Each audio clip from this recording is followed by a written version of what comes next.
The House at Pooh Corner. Chapter 2.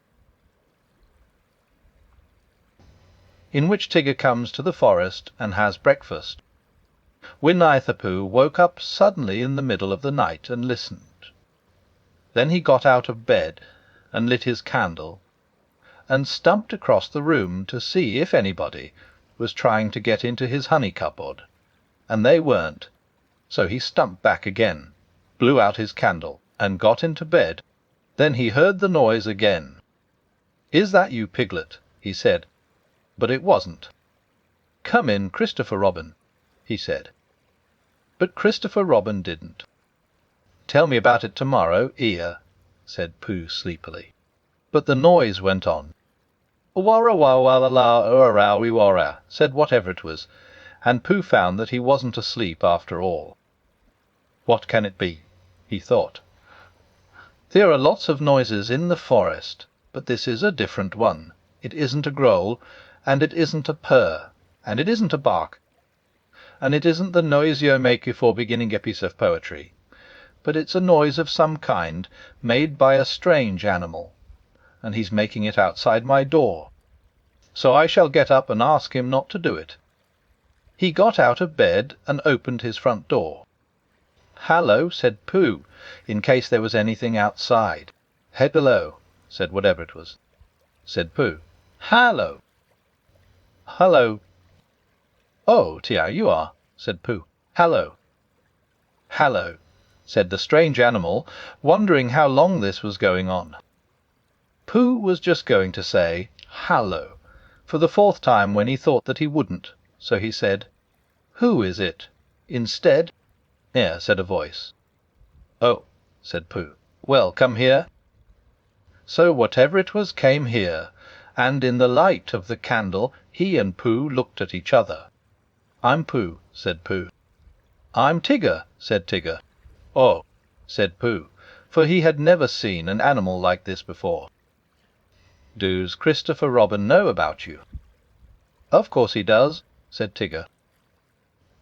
"Well," said Pooh, "it's the middle of the night, which is a good time for going to sleep, and tomorrow morning we'll have some honey for breakfast. Do Tiggers like honey?" "They like everything," said Tigger cheerfully. "Then if they like going to sleep on the floor, I'll go back to bed," said Pooh, "and we'll do things in the morning. Good night." And he got back into bed and went fast asleep. When he awoke in the morning, the first thing he saw was Tigger sitting in front of the glass and looking at himself. "Hello," said Pooh.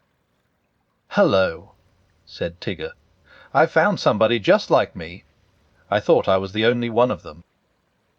Pooh got out of bed and began to explain what a looking-glass was, but just as he was getting to the interesting part, Tigger said, "Excuse me a moment, but there's something climbing up your table."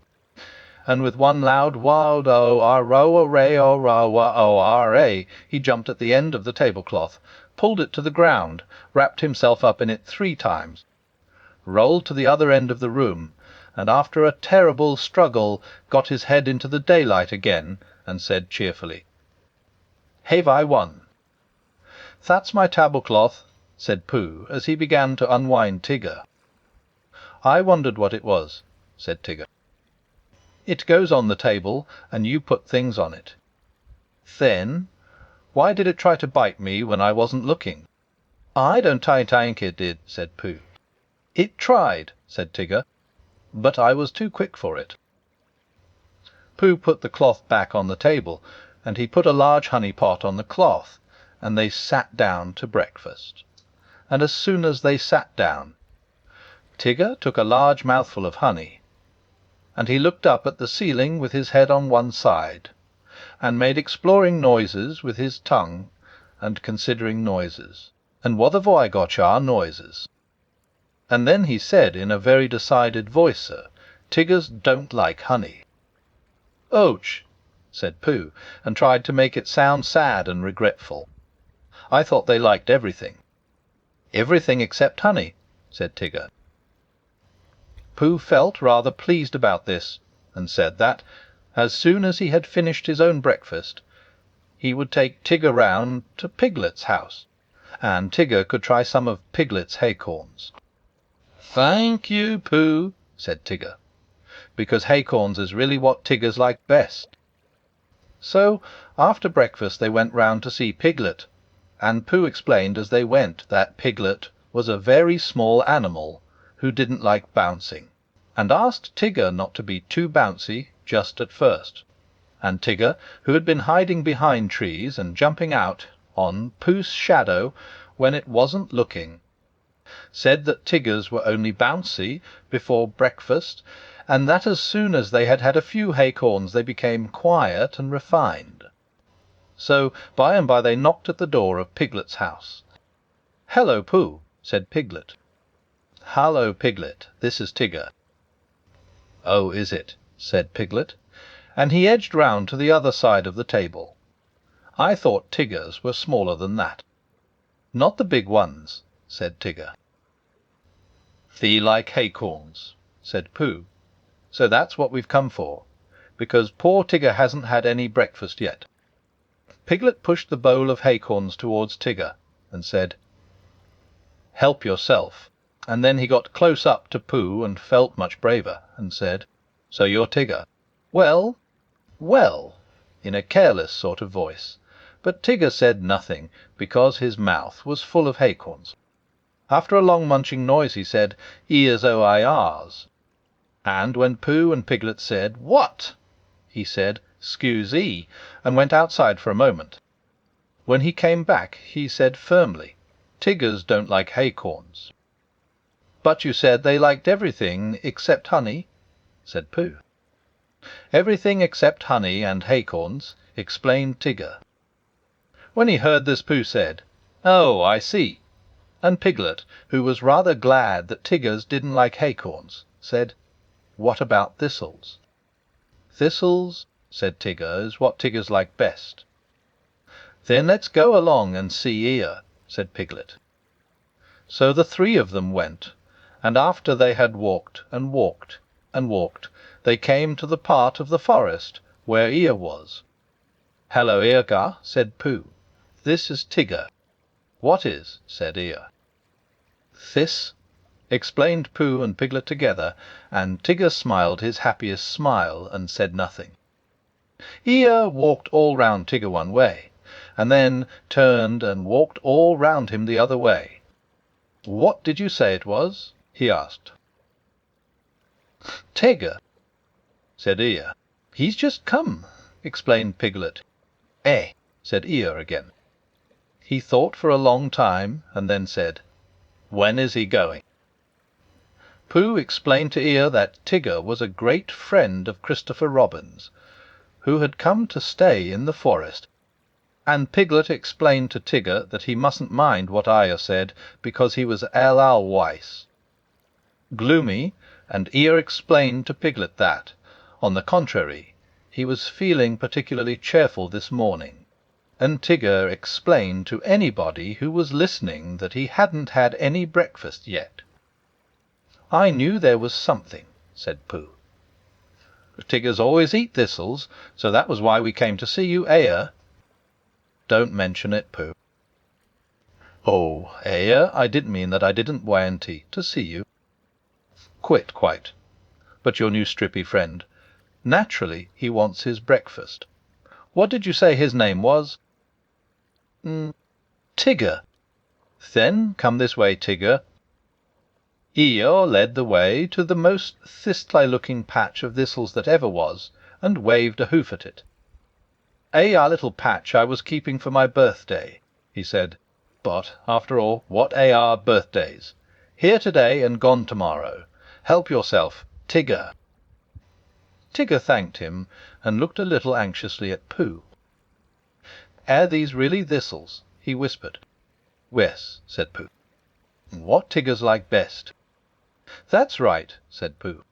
"I see," said Tigger. So he took a large mouthful, and he gave a large crunch, said Tigger. He sat down and put his paw in his mouth. "What's the matter?" asked Pooh. "Atchop," mumbled Tigger. "Your friend," said Aya, appears to have bitten on a bee. Pooh's friend stopped shaking his head to get the prickles out, and explained that Tiggers didn't like thistles. Then why bend a perfectly good one?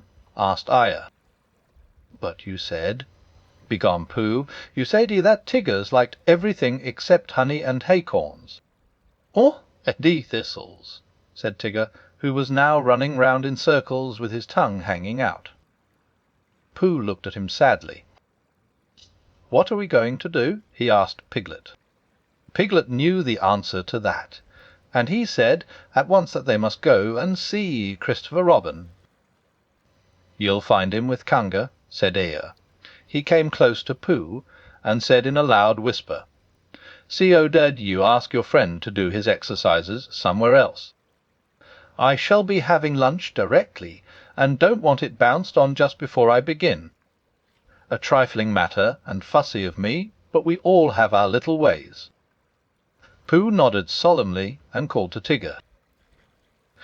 Come along, and we'll go and see Kanga. She's sure to have lots of breakfast for you. Tigger finished his last circle, and came up to Pooh and Piglet. Hot, he explained with a large and friendly smile. Come on! And he rushed off. Pooh and Piglet walked slowly after him, and as they walked Piglet said nothing, because he couldn't think of anything, and Pooh said nothing, because he was thinking of a poem.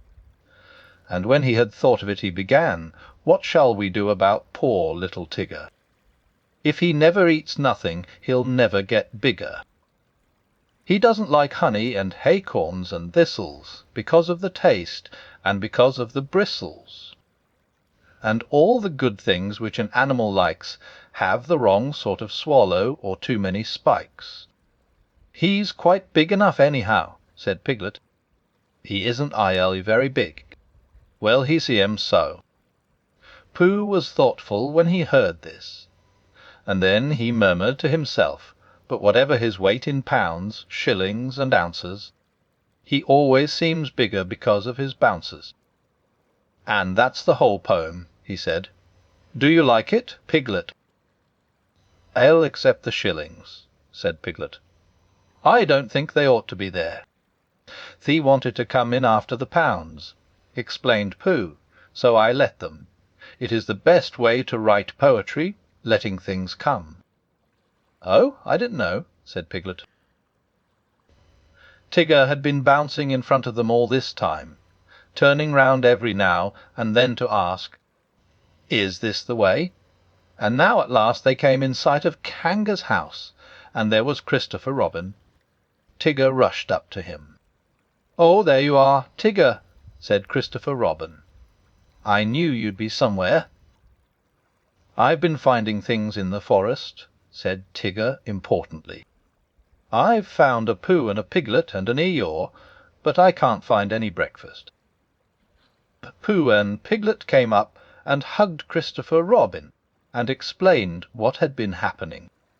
Don't you know what Tigger's like? Asked Pooh. I expect if I thought very hard I should, said Christopher Robin, but I THEDOGHT Tigger knew. I do, said Tigger. Everything there is in the world except honey and acorns and, what were those hot things called? Thistles. Where's and those? Oh, well then, Kanga can give you some breakfast. So they went into Kanga's house, and when Roo had said, Hallo, Pooh, and Hallo, Piglet, once, and Hallo, Tigger, twice, because he had never said it before, and it sounded funny, they told Kanga what they wanted. And Kanga said very kindly, Well, look in my cupboard, Tigger dear, and see what you'd like. Because she knew at once that, however big Tigger seemed to be, he wanted as much kindness as Roo.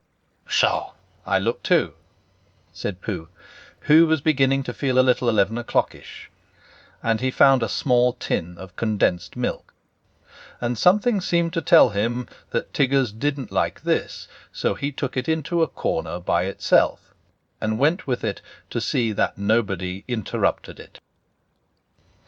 But the more Tigger put his nose into this, and his paw into that, the more things he found which Tiggers didn't like.